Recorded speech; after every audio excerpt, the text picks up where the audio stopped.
विक्रेते बांधवांसाठी पीक पाहणी कार्यक्रम आपण आयोजित केलेला आहे। याच्यामध्ये बाबुळगाव कळंब तालुक्यातील सर्व शेतकरी बांधवांनी विक्रेते बांधवांनी विगर बायोटेकचं मालविका सोयाबीनची पीक पाहणी केलेली आहे। तर आपल्या सोबत आहेत आशेगाव देवीचे लुणावत कृषी केंद्राचे संचालक सन्माननीय विनोद भाऊ, गुरुदेव कृषी केंद्र सावरचे संचालक सन्माननीय विवेक भाऊ, जगदंबा कृषी केंद्र संचालक भाऊ, आणि ज्या शेतकऱ्यांच्या शेतामध्ये हा पीक पाहणी कार्यक्रम 16 आपण आयोजित केलेला आहे ते आपले बालू भाऊ। भाऊ, आपण प्लॉटची पाहणी केली मालविका सोयाबीनची।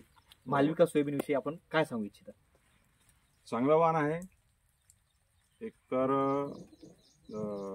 अशा परिस्थितीत सुद्धा मॅच्युअर झालेला आहे। सतत पाऊस चालू आहे 1 महिन्यापासून आहे। याही परिस्थितीमध्ये म्हणजे पूर्ण शेंगा भरलेल्या आहे, ते व्यवस्थित आहे। आणि दुसरी गोष्ट म्हणजे या झाडाला आतापर्यंत मला वाटते बाकीचे संसर्गजन्य रोग आहेत ते दिसत नाही, कुठंच असं दिसून पडत नाही। त्याच्यामुळं तर हा मला वाटते प्रतिकारक्षम असला पाहिजे। रोगप्रतिकार शक्ती जास्ती आहे।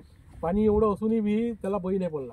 म्हणजे सतत पाणी पाऊस चालू आहे त्याही परिस्थितीमध्ये वाण आपण एक मालविकाचं झाड सुद्धा दाखवूया।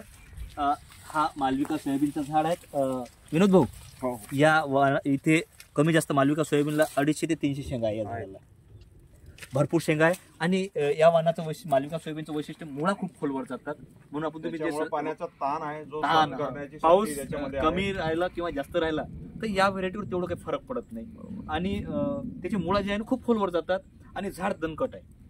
आम्ही सगळ्यात मोठा बेनिफिट ते आहे। हो, आणि शेतकऱ्यांसाठी तुम्ही विकलेला आहे आणि पुढच्या वर्षी आणखी विकणारच आहेत, आणि असेच चांगले वाण शेतकऱ्यांपर्यंत आपण पोहोचत राहावं आणि तुमचं कॉन्फिडन्स वाढावं यासाठी आम्ही तुम्हाला इथे पीक पाहणी कार्यक्रमाचं आयोजन केलं होतं। बरोबर आहे। आपण इथपर्यंत आलात, धन्यवाद भाऊ। धन्यवाद।